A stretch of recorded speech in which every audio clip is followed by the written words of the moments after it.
enaknya ya. Ke Bali yuk, kayaknya Bali ini banyak deh orang yang ke sana. Soalnya kayak populer banget, kayak banget wisata bagus di sana. Oh, mungkin kita tanya orang ini. Oh iya, boleh boleh. Hai.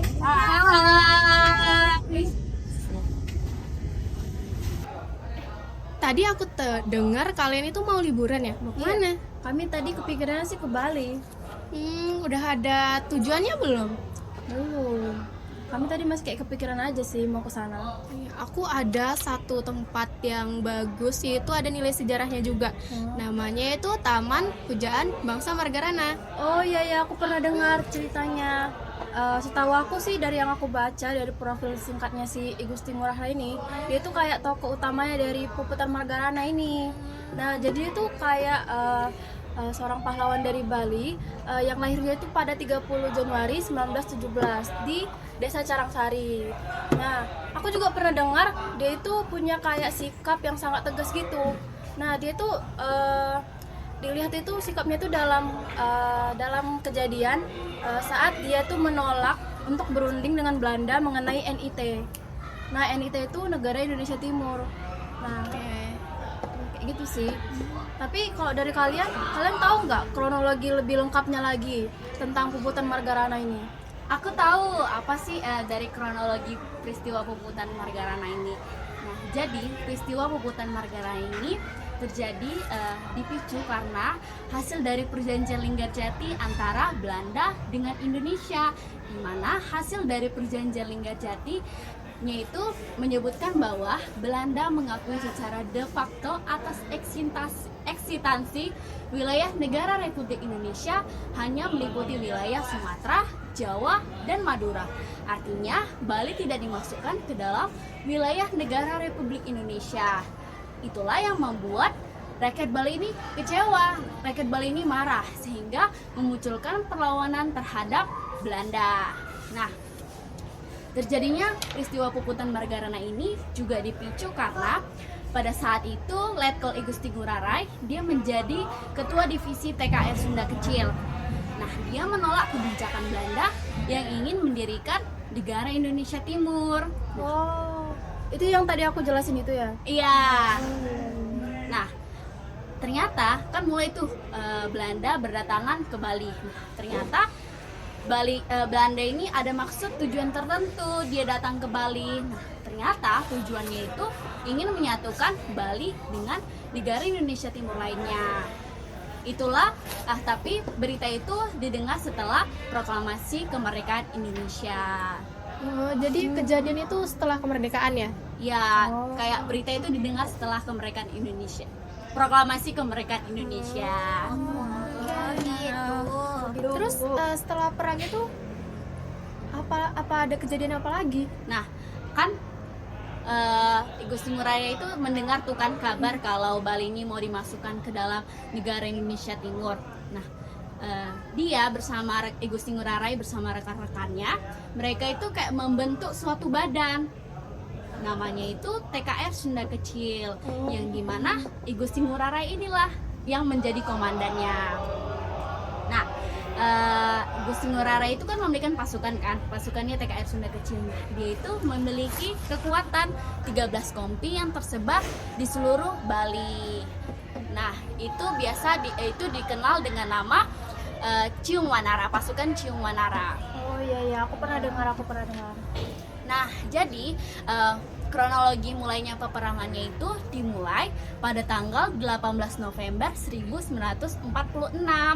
Nah, pada saat itu I Gusti Ngurah Rai dia memerintahkan pasukannya untuk menyerang markas militer pertahanan milik Belanda yang berada di Tanah Abang Bali. Karena mereka melakukan secara mendadak, mereka memilih untuk Belanda ini kayak memilih untuk menyerah karena kan tiba-tiba mereka melakukan penyerangan.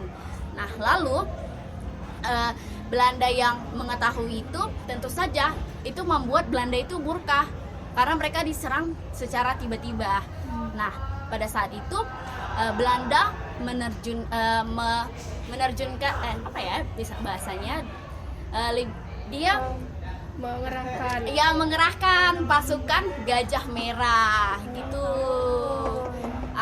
baru tahu sampai situ aja sih, kayak kronologinya. Oh, kronologi awalnya. Iya, kronologi awalnya. Kira-kira teman-teman ada yang tahu nggak sih kelanjutan dari kronologi peristiwa Puputan Margarana yang udah aku jelaskan? Kira-kira puncaknya itu apa ya, puncak dari peperangan itu? Aku juga nih Aku jadi penasaran sih, Ya, kepo. penasaran nggak sih? Oke teman-teman, jadi puncak peperangan Puputan Margarana ini terjadi pada tanggal 20 November tahun 1946. Lebih tepatnya itu sekitar pukul 5.30 pagi. Jadi pasukan Belanda ini mulai berdatangan ke desa Marga. Nah, jadi pada pukul 8 pagi pasukan Belanda ini datang ke desa Marga dengan pasukan-pasukannya, dan mereka itu langsung melakukan serangan, dan serangan itu juga bisa dibilang sangat sengit. Nah, jadi pasukan Belanda ini mulai menyerang Bali, lebih tepatnya di desa Marga ini. Nah, jadi ada sekitar 20 prajurit dari Belanda yang datang dari arah barat laut. Nah, jadi dari arah barat laut ini mereka menyerang nih rakyat Margarana.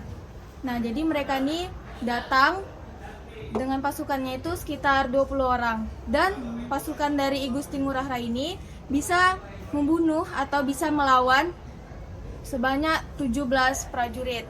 Nah, jadi dari 17 prajurit itu Belanda ini tahu bahwa banyak kali nih misalnya pasukan mereka yang meninggal. Jadi mereka ini mulai memberikan serangan lagi, dan serangan itu terjadi sangat sengit juga.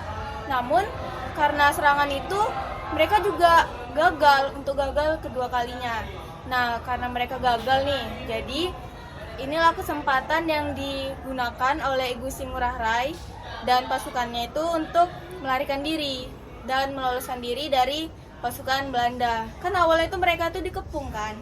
Nah, jadi setelah mereka melarikan diri nih, rupanya ada pesawat dari pasukan Belanda nih yang menjatuhkan bom. Jadi mereka ini kayak awalnya ini dikepung, terus mereka melarikan diri. Setelah melarikan diri, mereka masih dikejar oleh pesawat tempur yang membawa bom. Nah, untuk terakhir kalinya I Gusti Ngurah Rai ini menyebutkan kata Puputan, dan itu diikuti oleh para pasukannya. Nah, dari kata Puputan ini nih teman-teman, aku belum tahu nih apa arti dari Puputan. Mungkin teman-teman ada yang tahu? Ya, apa sih Puputan itu? Aku tahu teman-teman. Apa itu? Apa itu Puputan? Aku pernah baca arti Puputan Margarana itu adalah pertempuran yang dilakukan oleh Letkol I Gusti Ngurah Rai dan para pasukannya di Bali demi mempertahankan kemerdekaan Indonesia hingga titik darah penghabisan. Oh, gitu. Nah, makna-maknanya juga ada nih. Yang pertama itu keberanian dan pantang menyerah. Para pahlawan termasuk Letkol I Gusti Ngurah Rai rela menolak untuk tunduk pada para penjajah dan lebih memilih mati demi kemerdekaan Indonesia, seperti yang tercermin dari kata Puputan itu sendiri, yaitu pertempuran hingga titik darah penghabisan. Nah, lalu yang kedua itu ada pengorbanan tanpa pamrih. Para pejuang rela mengorbankan segalanya demi mempertahankan Indonesia. Yang selanjutnya juga itu ada kehormatan dalam tradisi Hindu. Nah, dalam agama Hindu di Bali, tindakan Puputan ini merupakan sebuah kehormatan. Jadi kalau ada pahlawan yang mati dalam perang Puputan, itu sebuah kehormatan dan bukan aib. Terus ada juga yang terakhir, wawasan kebangsaan. Jadi peristiwa Puputan ini juga bisa menanamkan wawasan kebangsaan bagi generasi muda untuk menjaga kemerdekaan Indonesia yang telah diperjuangkan dengan darah para pahlawan. Gitu. Oh, gitu. Jadi cukup dalam ya artinya dari tadi itu. Tapi ngomong-ngomong, tadi kan kita udah bahas kronologi sampai ke puncaknya. Kira-kira teman-teman pernah nggak sih baca tentang taktik yang dipakai? Belum pernah Belum sih, belum pernah. Nah, aku tuh pernah baca taktik yang dipakai pas perang Puputan Margarana ini, itu ada 2 taktik. Yang pertama yaitu taktik perang gerilya. Itu udah banyak tuh dipakai di perang-perang sebelumnya. Oh iya, benar. Iya kan? Nah, jadi taktik perang gerilya itu taktik dia tuh bersembunyi, tapi itu nanti dia akan keluar secara tiba-tiba lalu menyerang. Setelah itu dia bersembunyi kembali. Nah, jadi pada saat itu pasukan Ciwanara ini dia memanfaatkan topografi Bali yang berbukit dan berhutan lebat untuk sebagai tempat persembunyian. Jadi nanti jadi mereka itu nggak menyerang itu nggak secara langsung. Jadi nanti pas pasukan Belanda ini datang, mereka tuh awalnya bersembunyi, terus nanti mereka akan keluar untuk menyerang secara tiba-tiba, lalu bersembunyi lagi. Jadi pasukan Belanda yang nggak tahu apa-apa, yang nggak terbiasa dengan kondisi itu pasti mereka bakal kaget kan, pasti mereka bakal tertekan juga, karena kayak nggak tahu nih kapan mereka bakal diserang atau muncul tiba-tiba. Nah, jadi kayak gitu. Jadi itu menurut aku itu jadi keunggulan sih buat pasukan Ciwanara ini, ya kan. Mereka udah menang nih satu lah dari taktik itu. Lalu ada taktik lagi nih, satu lagi taktiknya yaitu taktik pancingan. Apa itu? Nah, nyambungin nanti sama bukan mancing ya, pancingan. Jadi diibaratkanlah pasukan Belanda ini satu kelompok besar. Jadi pasukan Ciwanara ini dia itu dibagi jadi beberapa kelompok kecil. Jadi nanti ini mereka ditugaskan, yang kelompok kecil ini tadi ditugaskan untuk memancing konsentrasi dari pasukan Belanda. Jadi nanti mereka yang istilahnya mereka yang udah nggak fokus nih sama pancingan-pancingan kelompok kecil ini tadi bakal kepecah kan kelompok besarnya itu tadi. Jadi ada yang fokus ke kelompok kecil dan ada juga yang tetap fokus sama peperangan itu tadi. Nah, yang kelompok besar ini yang masih fokus ini tadi bakal diserang pakai taktik gerilya tadi. Iya. Terus selain itu yang berperan di sini pastinya bukan cuma Ciwanara aja, ada juga peran dari penduduk lokal desa Marga tadi ya. Nah, mereka itu berperan sebagai mata dan telinga untuk pasukan Ciwanara. Maksudnya ini mereka itu yang memberi informasi tentang kayak kapan sih jadwal patroli punya Belanda. Jadi kapan Belanda itu bakal keluar untuk keliling-keliling berpatroli gitu. Jadi nanti saat Belanda itu keluar, mereka bakal sembunyi. Mereka juga lah yang memberikan tempat persembunyian serta makanan dan minuman untuk pasukan Ciwanara ini tadi. Jadi semua berperan. Jadi sejarahnya kayak gitu ya? Iya. Jadi pengen langsung ke Bali mau lihat taman apa Taman tadi? Taman Pujaan Bangsa Marga. Iya.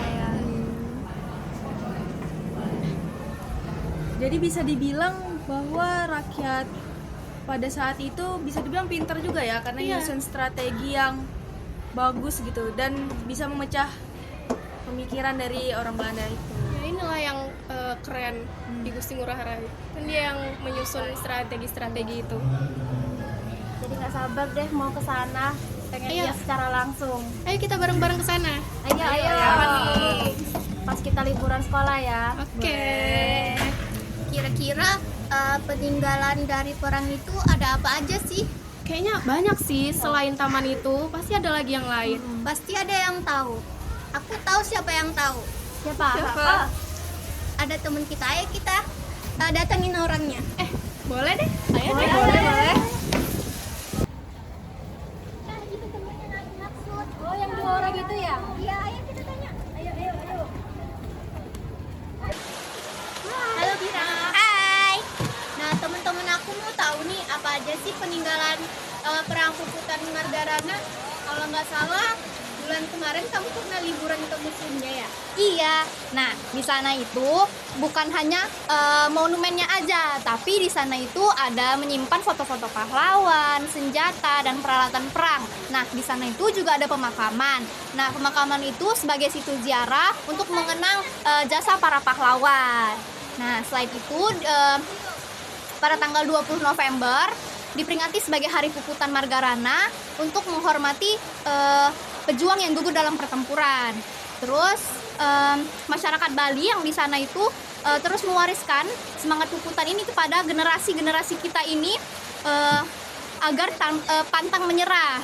Nah, terus selain itu juga ada setahu aku ada penghormatan untuk I Gusti Ngurah Rai. Nah, yang pertama itu ada apa namanya?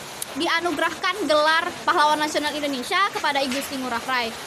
Kalau tidak salah tuh tanggal 9 Agustus 1975. Terus yang kedua itu Taman Pujaan Bangsa Margarana itu diresmikan sama Presiden Soeharto pada tanggal 20 November 1978. Terus ada juga pada tanggal 20 November 1981, jadi Gubernur Bali Ida Bagus Mantra namanya, itu menetapkan tanggal 20 November itu sebagai Hari Puputan Margarana. Nah, yang keempat itu ada juga apa namanya?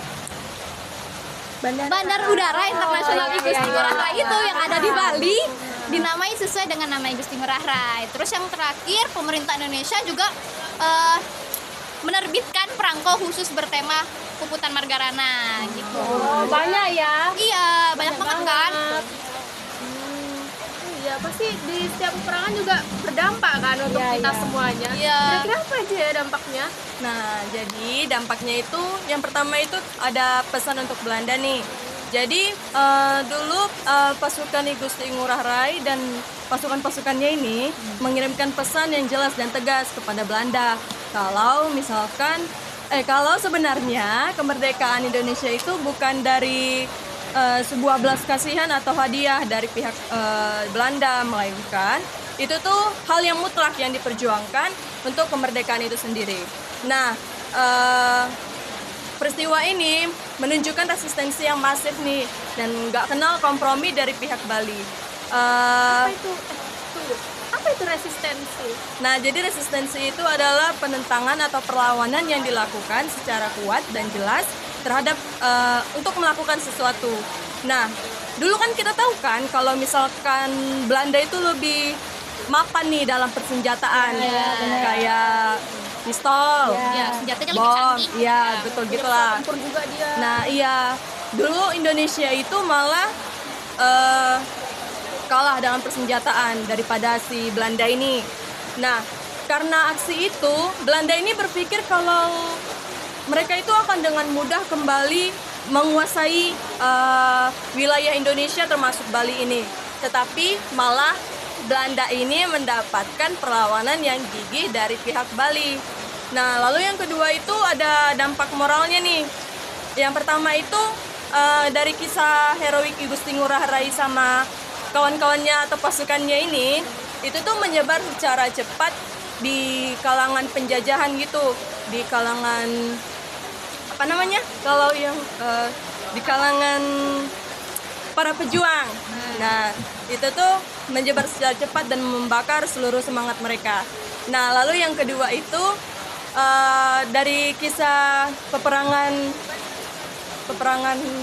Margarana ini, maaf ya, peperangan Margarana ini, itu tuh menunjukkan kalau semuanya itu melibatkan berbagai kas, berbagai ras, berbagai agama, nggak hanya satu agama atau hanya satu tempat aja. Nah, ternyata kalau Puputan Margarana ini nggak tersorot di dunia internasional. Iya, betul, di dunia internasional, karena pada saat itu mereka itu dunia internasional ini lebih berfokus pada perjanjian-perjanjian atau peristiwa-peristiwa yang besar, kayak peristiwa Linggarjati, peristiwa Renville yang melibatkan perundingan diplomatik antara Indonesia dan Belanda. Jadi, ya itu dampak yang timbul dari Perang Puputan Margarana ini. Jadi gitu deh. Berarti kita bisa simpulkan nggak ini apa sih yang terjadi di peperangan Puputan Margarana itu sebuah pertempuran yang heroik atau tragis di Bali yang dipimpin oleh I Gusti Ngurah Rai pada tahun 20 November 1946 dengan Belanda. Walaupun kalah dengan tragis atau kalah dengan persenjataan, tetapi kan mereka kita bisa ikuti contohnya dari kayak pengorbanan mereka, masuknya keberanian mereka untuk memperjuangkan kemerdekaan Indonesia.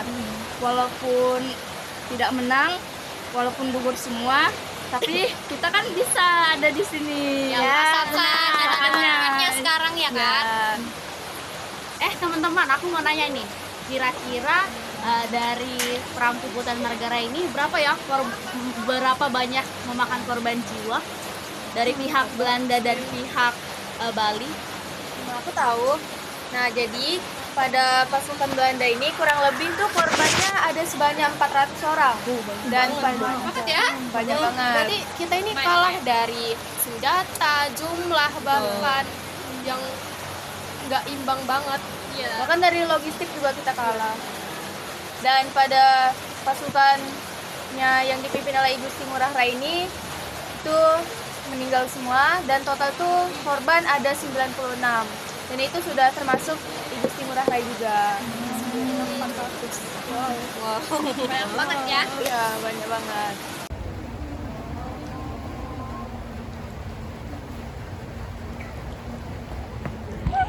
Hai guys, welcome to our vlog. Jadi di sini dengan aku Fiona Lestari Sinulingga dan temanku. Aku Marcella Yukonganan. Nah, jadi di sini kami akan wawancarai teman kami.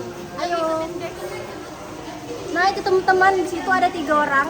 Jadi kita akan tanyain ya. Hai teman-teman. Boleh perkenalin namanya nggak?